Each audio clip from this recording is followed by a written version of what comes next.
The clangor of sword and axe dies away.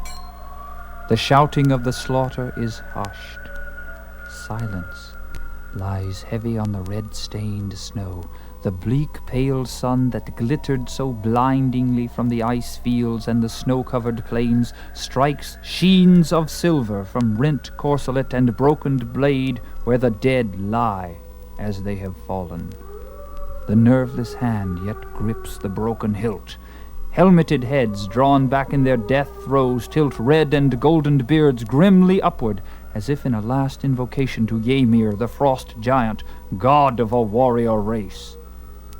Across the reddened drifts and the mail-clad forms, two figures glare at each other.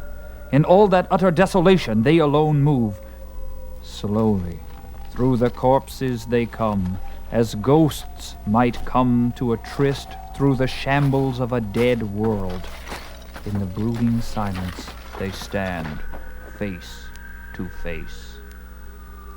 Both are tall men, built as powerfully as tigers. Their shields are gone, their corselets battered and dented, blood dried on their mail, their swords are stained red. Their horned helmets show the marks of fierce strokes. One is beardless and black-maned. The locks and beard of the other are as red as the blood on the sunlit snow. Barbarian, tell me your name, so that my brothers in Vanaheim may know who is the last of Wulfhere's band to fall before the sword of Heimdall.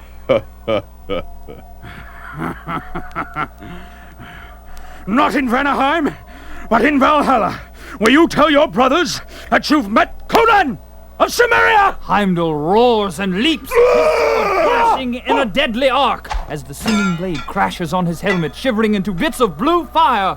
Conan staggers, and his vision is filled with red sparks, but as he reels, he thrusts with all the power of his broad shoulder behind the blade. The sharp point tears through brass scales and bone and heart, and the red-haired warrior dies at Conan's feet. The Cimmerian stands upright, trailing his sword, a sudden sick weariness assailing him. The glare of the sun on the snow cuts his eyes like a knife, and the sky seems shrunken and strangely apart. He turns away from the trampled expanse where yellow-bearded warriors lay locked with red-haired slayers in the embrace of death. A few steps he takes, and the glare of the snowfields is suddenly dimmed. A rushing wave of blindness engulfs him, and he sinks down into the snow, supporting himself on one mailed arm and seeking to shake the blindness out of his eyes as a lion might shake his mane. A silvery laugh cuts through his dizziness, and his sight slowly clears. He looks up. There is a strangeness about all the landscape that he cannot place or define, an unfamiliar tinge to earth and sky. But he does not think long of this. Before him, swaying like a sapling in the wind, stands a woman. To his dazed eyes, her body is like ivory, and save for a light veil of gossamer, she is as naked as the day. Her slender feet are whiter than the snow they spurn. She laughs down at the bewildered warrior with a laughter that is sweeter than the rippling of silvery fountains and poisoned with cruel mockery.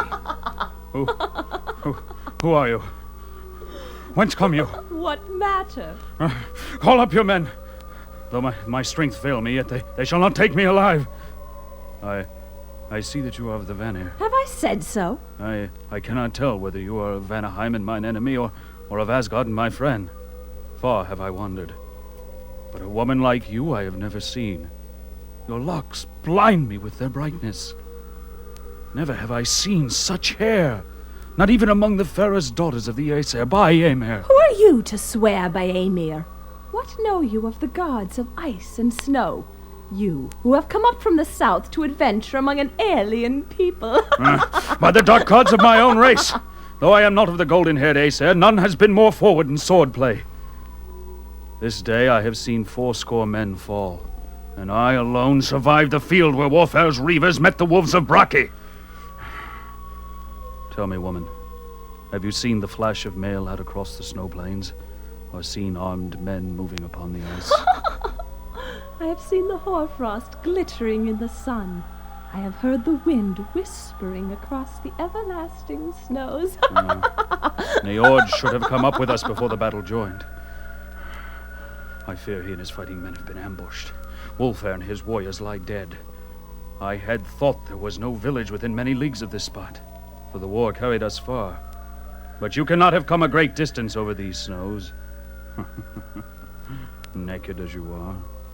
Lead me to your tribe if you are of Asgard, for I am faint with blows and weariness of strife. My village is further than you can walk, Conan of Cimmeria. Spreading her arms wide, she sways before him, her golden head lolling sensuously, and her scintillant eyes half-shadowed beneath their long silken lashes. Am I not beautiful, O man?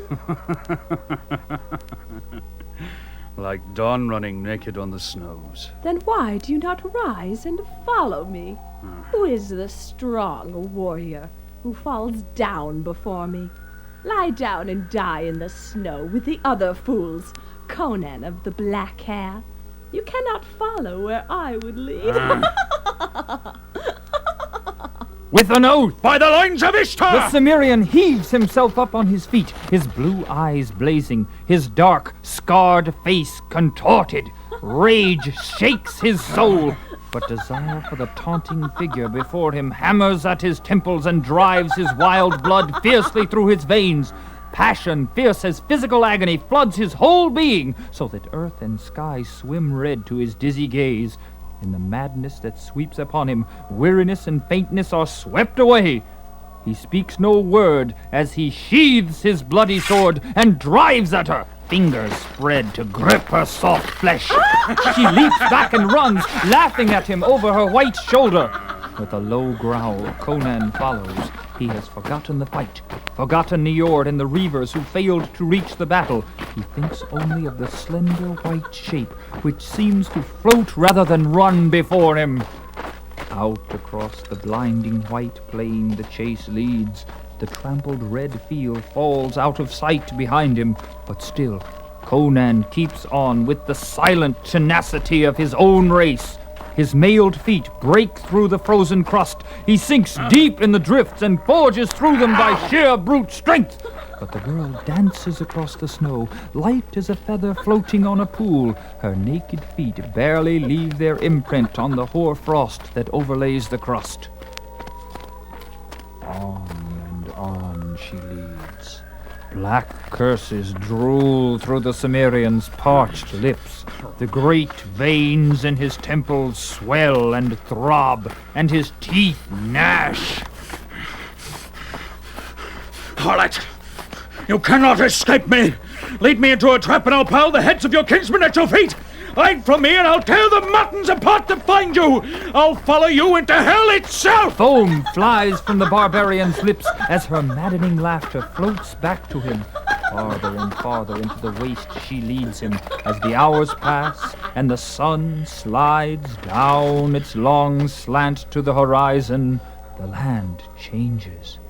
The wide plains give way to low hills marching upward in broken ranges. Far to the north, he catches a glimpse of towering mountains, their eternal snows blue with distance and pink in the rays of the blood-red setting sun. In the darkling skies above them shine the flaring rays of the aurora.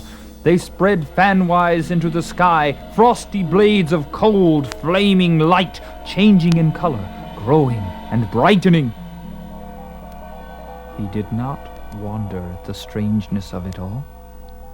Not even when two gigantic figures rose up to bar his way. The scales of their mail are white with hoarfrost. Their helmets and axes are covered with ice. Snow sprinkled their locks. In their beards are spikes of icicles, and their eyes are as cold as the lights that stream above them. Brothers! Look who follows! I have brought you a man to slay! Take his heart, that we may lay it smoking on our father's board! The giants answer with roars like the grinding of icebergs on a frozen shore. They heave up their axes, shining in the starlight as the maddened Cimmerian hurls himself upon them. A frosty blade flashes before his eyes, blinding him with its brightness. He gives back a terrible stroke that shears through his foe's leg at the knee. With a groan, the victim falls.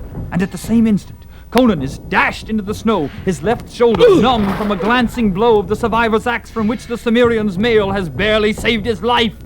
Conan sees the remaining giant looming high above him like a colossus carved of ice, etched against the coldly glowing sky. Outlander, I'll have your head! The axe falls to sink through the snow and deep into the frozen earth as Conan hurls himself aside and leaps to his feet. The giant roars and wrenches his axe free, but even as he does, Conan's sword sings down. The giant's knees bend, and he sinks slowly into the snow, which turns crimson with the blood that gushes from his half-severed neck.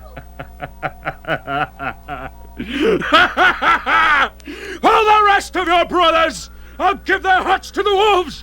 You cannot escape me! With a cry of fright, she turns, and she runs fleetly. She does not laugh now, nor mock him over her white shoulder. She runs as for her life, her golden locks blowing free. He hears the quick panting of her breath and sees the flash of fear in the look she casts over her shoulder. And Conan's untamed soul leaps up the fires of hell she has so well fanned. With an inhuman laugh, he closes in on her, just as she wheels with a haunting cry and flings out her arms to fend him off.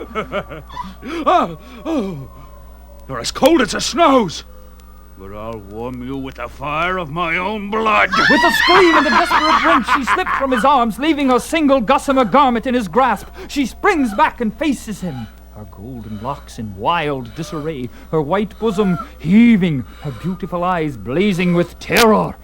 For an instant, Conan stands frozen, awed by her terrible beauty as she stands naked against the snow. And in that instant, she flings her arms toward the lights that glow in the skies and cries out in a voice that will ring in Conan's ears forever after. Ymir! Oh, my father! Save me!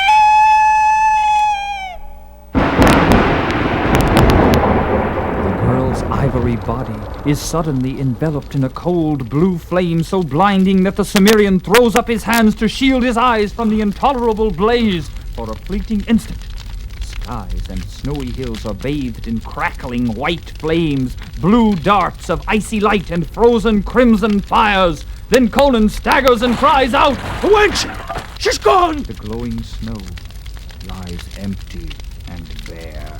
High above his head, the witch lights play in a frosty sky gone mad. Among the distant blue mountains there sounds a rolling thunder as of a gigantic war chariot rushing behind steeds whose frantic hooves strike lightning from the snows and echoes from the skies.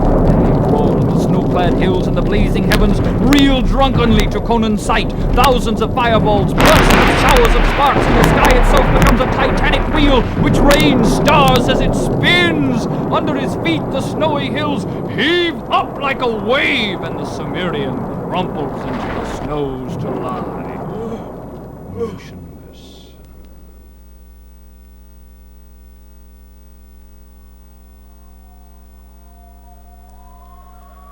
In a cold, dark universe, whose sun was extinguished eons ago, Conan feels the movement of life, alien and unguessed. An earthquake has him in its grip and is shaking him to and fro, at the same time chafing his hands and feet until he yells in pain and fury and gropes for his sword. He's coming to us. Hasten, we must rub the frost out of his limbs if he's ever to wield sword again. He won't open his left hand. He's clutching something. Conan opens his eyes and stares into the bearded faces that bend over him. He is surrounded by tall, golden-haired warriors in mail and furs. Conan, you live! By Crom! Niord! Am I alive? Or are we all dead and in Valhalla? We live, we live! We had to fight our way through an ambush, or we had come up with you before the battle was joined. The corpses were scarce cold when we came upon the field. We did not find you among the dead, so we followed your spoor. In Ymir's name, Conan, why did you wander off into the wastes of the north? We have followed your tracks in the snow for hours. Had a blizzard come up and hidden them, we'd have never found you by Ymir. Swear not so often by Ymir. Legends say that the god bides among yonder peak. I saw a woman. We met Brocky's men in the plains. I know not how long we fought. I alone lived.